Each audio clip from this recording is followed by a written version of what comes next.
मसीह यस्सु के ज़िंदा और जलाली नाम में आप सबकी सलामती हो। उम्मीद है कि आप सब ठीक होंगे।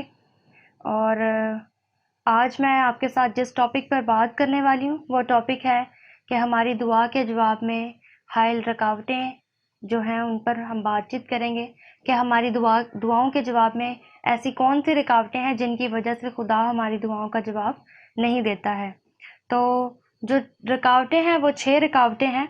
आप इनको देख सकते हैं स्क्रीन पर।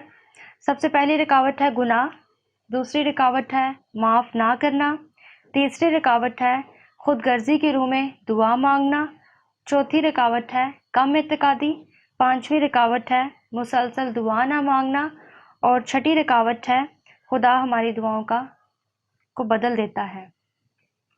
तो इस तरह से यहाँ पर 6 ऐसी वजूहात और 6 ऐसी रुकावटें हमें नज़र आ रही हैं जिनकी वजह से खुदा हमारी दुआओं का जवाब नहीं देता है। तो आइए सबसे पहली रुकावट पर गौर करते हैं और वो रुकावट है गुनाह। इसके लिए आप मेरे साथ हवाला देख सकते हैं ईसाया की किताब, उसका चैप्टर नंबर 59 वर्स 1 to 2 में आप देख सकते हैं।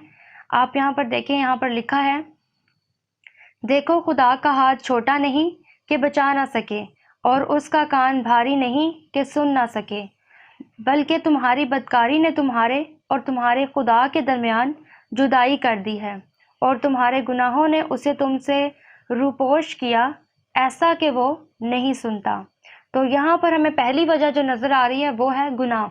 जब भी हमारे दिल में गुनाह होता है या हमारी ज़िंदगी में गुनाह होता है और हम गुनाह करते वक्त भी हम गुनाह करने के बावजूद हम हर रोज़ खुदा से अगर सुबह और शाम दुआएं कर रहे हैं तो खुदा हमारी दुआओं का जवाब नहीं देगा। बाइबल हमें साफ साफ ईसाया की किताब में बता रही है कि उसका हाथ जो है वो छोटा नहीं है कि वो बचा ना सके और उसके कान भारी भी नहीं है कि वो सुन ना सकें। लेकिन वजह जो है वो ये है कि जब हमारे अंदर हमारी ज़िंदगी में बदकारी मौजूद है, गुनाह मौजूद है, तो फिर खुदा हमसे, क्योंकि खुदा जो है वो बदी को देख नहीं सकता और खुदा हमसे रूपोश हो जाता है और फिर हमारी दुआओं का जवाब नहीं देता है। तो इसलिए ज़रूरत यह है कि हम अपने अपने दिलों को पाक और साफ़ करें, अपने अपने गुनाहों की खुदा के हुजूर में पहले माफ़ी मांगें और फिर खुदा हमारी ज़िंदगी में हमारी दुआओं को सुनेगा। दूसरी बड़ी वजह जो हमें नज़र आती है वो है माफ़ ना करना। इसके लिए आप मेरे साथ हवाला देख सकते हैं, मरकज़ की अंजील 11 बाब उसकी 25 आयत। वहाँ पर लिखा है, जब कभी तुम खड़े हुए दुआ करते हो, अगर तुम्हें किसी से कुछ शिकायत हो तो उसे माफ़ करो, ताकि तुम्हारा आसमानी बाप भी जो आसमान पर है तुम्हारे कसूर मुआफ़ करे। तो इस आयत से हमें नज़र आ रहा है कि हमारे लिए एक दूसरे के गुनाहों को माफ़ करना बेहद ज़रूरी है। अगर हम एक दूसरे के गुनाहों को माफ़ नहीं करेंगे तो खुदा भी हमारे कसूरों को माफ़ नहीं करेगा। और इसी तरह हमें मत्ती की अंजील में भी जिक्र नज़र आता है, वहाँ पर भी यीशु ने कहा कि जब तुम कुर्बानी चढ़ाओ और तुम्हें अचानक से याद आए कि मेरे भाई को मुझसे कुछ शिकायत है, तो सबसे पहले जाकर उसके साथ मामलात को तय किया जाए और फिर कुर्बानी चढ़ाई जाए, क्योंकि खुदा भी जो है वो ऐसी कुर्बानियों को पसंद नहीं करता है। तो दूसरी बड़ी वजह जो हमें नज़र आ रही है वो है माफ़ ना करना। अगर आप चाहते हैं कि खुदा आपकी दुआओं का जवाब दे तो आप अपने अजीज़ों को, अपने रिश्तेदारों को, अपने बहन भाइयों को, अपने फ्रेंड्स को आप लोग माफ़ करें ताकि खुदा आपको माफ़ करे, आपकी दुआओं को सुने। और अगर बाइबल में इसी तरह हमें एक ऐसा हवाला भी नज़र आता है जहाँ पर लिखा है कि अगर 2 लोग जो हैं वो आपस में मुत्तफ़िक नहीं होंगे, फ़र्ज़ करें कि अगर मियाँ बीवी जो हैं वो घर में, एक ही घर में एक छत के नीचे रहते हैं और वो आपस में एक दूसरे से बातचीत नहीं करते हैं, एक दूसरे से नाराज़ रहते हैं, तो खुदा जो है वो उनकी दुआओं को नहीं सुनेगा। और बाइबल में लिखा है कि ऐसे लोगों के लिए आसमान बंद हो जाता है। तो वजह है कि दूसरी वजह जो मेन है वो यह है कि माफ़ ना करना। तो ज़रूरी है कि हम एक दूसरे के कसूरों को माफ़ करें। तीसरी बड़ी वजह जो हमें बाइबल मुकद्दस में नज़र आती है वो है खुदगर्जी की रूह में दुआ मांगना। इसके लिए आप मेरे साथ हवाला देख सकते हैं, यूहन्ना की अंजील 15 बाब 7 आयत। वहाँ पर लिखा है, अगर तुम मुझ में कायम रहो और मेरी बातें तुम में कायम रहें तो जो चाहो मांगो वो तुम्हारे लिए हो जाएगा। तो बाइबल मुकद्दस हमारे साथ ये वादा करती है कि हम अगर खुदा की बातें हम में कायम रहें और हमारी बातें जो हैं उसमें कायम रहें तो हम जो चाहे मांगेंगे वो हमारे लिए हो जाएगा। लेकिन इसके लिए जो शर्त है वो ये है कि हमारे लिए हमारी ज़िंदगी में यस्सु मसीह की बातों का कायम होना ज़रूरी है। यस्सु मसीह के हुक्मों का हमारी ज़िंदगी में कायम होना ज़रूरी है। अगर हम लोग यस्सु के हुक्मों के मुआफिक नहीं चलते हैं, अगर हम यस्सु के हुक्मों के मुआफिक नहीं मांगते हैं, तो फिर ज़रूर है कि हम लोग खुदा हमारी दुआओं का जवाब नहीं देगा। तो इसलिए ज़रूरी है कि हम लोग खुदगर्जी के रूह में अपनी ज़ात के लिए, अपनी ख्वाहिशात के लिए दुआ ना मांगें, बल्कि हम लोग खुदा की मर्ज़ी को पूरा करने के लिए, उसके जलाल और उसको इज़्ज़त देने के लिए हम लोग उससे दुआएं मांगें। और बाइबल में एक और जगह पर लिखा है, याकूब के ख़त में लिखा है कि तुम मांगते हो और तुम्हें मिलता नहीं, इसलिए कि बुरी नीयत से मांगते हो ताकि अपनी ऐशो इशरत पर खर्च करो और अपनी जिस्मानी ख्वाहिशात को पूरा करने के लिए खर्च करो। तो यहाँ पर हमें नज़र आता है कि हम लोग अपनी खुदगर्जी के रूह में ना दुआएं मांगें, बल्कि हम लोग खुदा की मर्ज़ी को अपनी ज़िंदगी में मांगते रहें।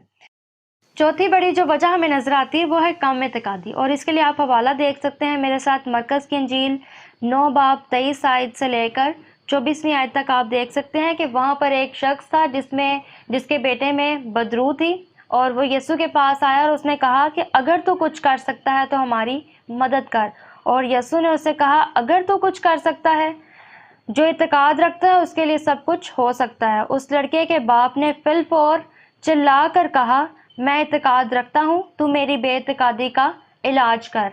तो ये हवाला जो है मरकज़ की इंजील 9 बाब 23 से 24 में हम देख सकते हैं कि अगर हम लोगों के दिल में किसी भी किस्म का शक होगा, अगर हम लोग ये कहेंगे कि मैंने तो दुआ मांगी है, शायद खुदा मेरी दुआ का जवाब दे दे, शायद खुदा उसे ठीक कर दे, शायद उसे शिफा मिल जाए, तो जब हमारी ज़िंदगी में शायद का लफ्ज़ आ जाता है तो ये शक को ज़ाहिर करता है। और यीशु ने उस शख्स से कहा कि तू कह रहा है कि अगर तू कुछ कर सकता है। यीशु ने उसे यही कहा कि तू अगर ईमान रखेगा तो तेरे लिए सब कुछ हो जाएगा। और फिर उस शख्स ने कहा था कि तू मेरी बेइत्तेकादी का इलाज कर। तो आज हमारे लिए भी ज़रूरत है कि हम में अगर कम इत्तेकादी पाई जाती है तो हम उससे कहें कि तू हमारी बेइत्तेकादी का इलाज कर। इसी तरह हम पतरस की बड़ी मिसाल देख सकते हैं। जब यीशु ने पतरस को पानी पर चलने के लिए कहा तो जब तक पतरस का इत्तेकाद यीशु पर कायम रहा, वो पानी पर चलता रहा। लेकिन जैसे ही उसने शक किया और उसने पानी पर निगाह की, लहरों पर निगाह की, तो वो डूबने लगा। तो इसलिए ज़रूरी है कि हम लोग जब भी दुआएं मांगें, पूरे ईमान से मांगें, पूरी इत्तेकाद से हम मांगें, और फिर खुदा हमारी दुआओं का जवाब हमें दे। हम पांचवी बड़ी वजह जो देखते हैं वो है मुसलसल दुआ ना मांगना। इसके लिए हम हवाला देख सकते हैं दानियल की किताब 10 बाब 12 आयत। वहाँ पर बाइबल मुकद्दस में लिखा है, तब उसने मुझसे कहा, ए दानियल, खौफ न कर, क्योंकि जिस रोज़ से तूने दिल लगाया कि समझे और अपने खुदा के हजूर आजिज़ी करे, तेरी बातें सुनी गईं और तेरी बातों के सबब से मैं आया हूँ। पर फारस की ममलकत के मोकल ने 21 दिन तक मेरा मुकाबला किया। फिर मिकाईल ने, जो मकरिब फरिश्तों में से है, मेरी मदद को पहुंचा और मैं शाहाने फारस के पास रुका रहा। मोकल का मतलब है निगहबान या फरिश्ता जिसे काम सुपुर्द किया गया हो, और फारस की ममलकत का शहजादा कोई फरिश्ता या कोई इंसान नहीं था, बल्कि वो एक शैतानी बुरी रूह थी कि खुदा के फरिश्ते को दानियल की दुआ का जवाब देने से रोकती थी। और दानियल जो है, आप जानते हैं कि दानियल दिन में 3 मरतबा दुआ किया करता था, वो मुसलसल दुआ करता था। और ये बड़ी वजह थी कि दानियल जब दुआ मुसलसल करता रहा तो खुदा ने उसकी दुआ को सुन लिया, और एक बुरी रूह थी जो उसकी दुआओं को रोक के रखी हुई थी। लेकिन जब उसने मुसलसल दुआ करता रहा तो एक वक्त ऐसा आया कि खुदा ने फिर अपने एक और फरिश्ते को वहाँ पर भेजा, और जिसकी वजह से खुदा के हजूर में दानियल की दुआ सुनी गई। मुसलसल दुआ करने के हवाले से आप एक हन्ना की बड़ी मिसाल देख सकते हैं कि वो दुआ करती रही और खुदा ने उसको औलाद दी। इसी तरह आप नहम्याह की मिसाल देख सकते हैं कि अरतखश्ता बादशाह, जो कि बहुत जालिम बादशाह था और लोगों पर जुल्म करता था, लेकिन नहम्याह खुदा से मुसलसल दुआ करता रहा और खुदा ने उस बादशाह के दिल को बदल दिया, और इस तरह से उसके कौम के लोगों को उसने यरूशलेम में जाने दिया कि वो यरूशलेम की फसील को और हैकल को तामीर करें। इसी तरह आप देख सकते हैं, आस्तर की मिसाल देख सकते हैं कि आस्तर मुसलसल दुआ करती रही, रोज़ा रखती रही, और खुदा ने उसकी दुआ को भी जवाब दिया, और इस तरह से पूरी की पूरी कौम बचाई गई।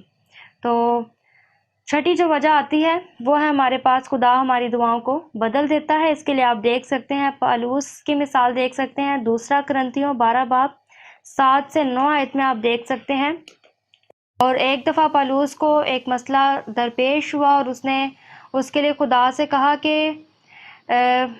وہ کہتا ہے کہ یہ تکلیف گویا اس کے جسم میں ایک کانٹا ہے، اور ہم نہیں جانتے کہ اصل مسئلہ کیا تھا، لیکن اس کے باعث پالوس کافی تکلیف میں مبتلا رہا۔ تو خدا نے اس کے لیے اس کی دعا کو بدل دیا، اور خدا نے اس کی دعا کو جب بدلا، خدا نے اسے اس کا جواب دیا، اور خدا نے اسے کہا کہ میرا فضل تیرے لیے کافی ہے۔ تو یہاں پر ہمیں نظر آتا ہے کہ یہ بیماری جو اس کے جسم میں موجود تھی، یہ خدا کے جلال اور اس کی مرضی کے موافق تھی۔ تو ہم دیکھ سکتے ہیں کہ خدا جو ہے وہ ہماری دعاؤں کو بعض اوقات بدل دیتا ہے۔ ہم جو کچھ اس سے مانگ رہے ہوتے ہیں وہ اس کی مرضی کے موافق جب نہیں ہوتا، تو خدا ہمارے لیے ایسے حالات پیدا کر دیتا ہے کہ ہماری دعائیں بدل کر کچھ اور ہو جاتی ہیں، اور ہم خدا سے کچھ اور مانگنا شروع ہو جاتے ہیں۔ تو یہاں پر جو 6 وجوہات ہمیں نظر آ رہی ہیں وہ ہیں، سب سے پہلا ہے گناہ، معاف نہ کرنا، خود غرضی کی روح میں دعا مانگنا، کم اعتقادی، مسلسل دعا نہ مانگنا، اور خدا ہماری دعاؤں کو بدل دیتا ہے۔ تو یہ 6 وجوہات ایسی ہیں جن کی وجہ سے ہماری دعا سنی نہیں جاتی ہے۔ بہت سے لوگ پریشان ہوتے ہیں، بہت سے لوگ ایسا بھی کرتے ہیں کہ ایک پاسٹر کے پاس جاتے ہیں اور اسے دعا کرواتے ہیں، لیکن اگر وہ دعا کا جواب نہیں ملتا تو وہ سوچتے ہیں کہ شاید اس پاسٹر میں جو ہے وہ اتنی قوت نہیں تھی، یا اس کی دعا جو ہے وہ سنی نہیں گئی، تو وہ اس راستے کو چھوڑ کر کسی اور پاسٹر کے پاس دوڑتے ہیں، اور اس طرح سے مختلف پاسٹر صاحبان کے پاس جو ہے وہ جانا شروع کر دیتے ہیں۔ لیکن ہمیں بائبل مقدس میں سے یہ ایسی وجوہات نظر آ رہی ہیں جن میں ہم سیکھتے ہیں کہ ایسی کون سی وجوہات ہیں جن کی وجہ سے ہماری دعاؤں کا جواب خدا ہمیں کیوں نہیں دیتا، یا ہماری دعاؤں کا جواب ملنے میں ہمیں دیر لگتی ہے۔ تو عزیزو، آپ اپنی زندگی میں ان 6 پوائنٹس کو یاد رکھیں: گناہ معاف نہ کرنا، اور خود غرضی کی روح میں دعا مانگنا، کم اعتقادی، مسلسل دعا نہ مانگنا، اور خدا ہماری دعاؤں کو بدل دیتا ہے۔ آپ ان 6 پوائنٹس کو اپنی زندگی میں یاد رکھیں، اور پھر خدا سے آپ ہر روز دعا مانگیے، اور پھر آپ دیکھیں گے کہ خدا آپ کی دعاؤں کا جواب آپ کو ضرور دے گا۔ تو امید ہے کہ آج کا کلام آپ کے لیے باعث برکت ٹھہرے گا۔ خداوند آپ سب کو برکت دے اور آپ کے ساتھ ہو۔ آمین۔